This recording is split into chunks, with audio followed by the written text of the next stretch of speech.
Assalamu alaikum wa rahmatullahi wa barakatuh. Tuendelea na wasia wa kueleza wale ambao kwamba wenye kupenda kucheka sana, na hasatan wasia hunu waendee wanafunzi, kila aina ya mwanafunzi wa dini na wa dunia, au wale ambao kwamba ni walimu, au wale ambao kwamba ni wanazuoni. Athari ya kicheko kingi ambacho tunachokicheka hutupunguzia elimu ambayo kwamba tulionayo.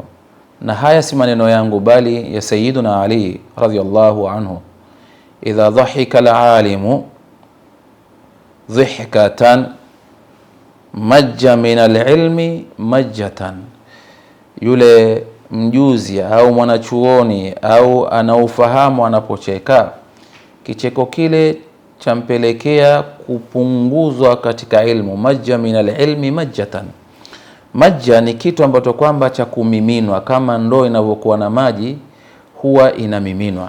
Hapa pana majazi ambayo kwamba yameekwa na bwana Sayyiduna Ali radhiyallahu anhu, kwamba unapocheka mwanachuoni ni kwamba hutolewa ilmu kwa kifua chake. Kifua kimefanywa kama ndoo iliyobeba ilmu, na kile kicheko unapofungua kinywa ni kutoa ile ilmu ambayo kwamba ilikuwa kwenye kifua chako, kama vile maji yalivyokuwa kwenye ndoo. Unapofungua maji yale na kuyamimina yamiminika, basi na kifua imechukuliwa kama ndoo kiliohifadhi elimu, na kule kucheka kwako ni kana kwamba umefungua ndoo ile na ukaa unamimina, kwa kuonyesha kwamba elimu kwa yule ambaye kwamba anayo hafai awe ni mwenye kucheka, kwa sababu kicheko majjatan min alilmi majjatan husababisha mwenye ilmu kupoteza ilmu yake.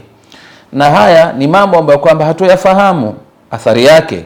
Leo utapata ni walimu, ni mashekhe wanacheka vicheko ambavyo kwamba havina maana yoyote katika jamii yake, katika maisha yake, lakini athari kubwa ni kwamba kicheko kile kinamletea upungufu wa elimu. Haya ni maneno ambayo kwamba yamesemwa na wanazuoni, akiwa mmoja ni mwanachuoni wetu Sayyiduna Ali, ana madinatul ilmi wa Ali babwa. Ni kuonyesha ya kwamba wanafunzi, walimu, mashekhe na wengine yoyote ambayo kwamba anao kitu ambacho kwamba alichokibeba kwenye moyo wake cha manufaa kwa elimu alionayo, punguza kicheko, kwa sababu kicheko chako majjatan min al-ilmi majja min al-ilmi majjatan hupelekea ilmu yako ikamiminika, bimaana ikasuka, ikatoka kwa kwenye kifua chako kwa msuko, kama vile ndoo inavyomimina maji. Kwa sababu wenyewe wasema ka antadha ma'un fi famika thumma tabsakhu, ni kama mfano mtu aliyeka maji kwenye kinywa kisha anapokuwa ni mwenye kuyatema, ndio mfano wa kucheka hutoa elimu kwenye kifua akawa anaitema. Tahadhari na vicheko visiokuwa na maana. Tuwe ni watu ambao kwamba tujiziwia nafsi zetu kucheka.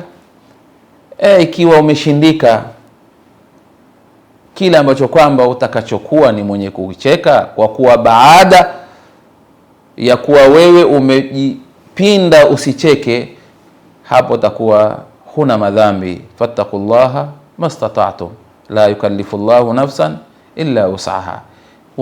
Umemwogopa Mwenyezi Mungu kiasi unachoweza. Kile ambacho kwamba kitakachokushinda, basi hutoandikiwa dhambi wala hutopotezewa elimu yako ulionayo, kwa sababu Mungu ajua kwamba wewe umejitahidi. Asallallahu waqatakum ila liqa. Shukran jazilan. Wassalamu alaikum wa afwa minkum.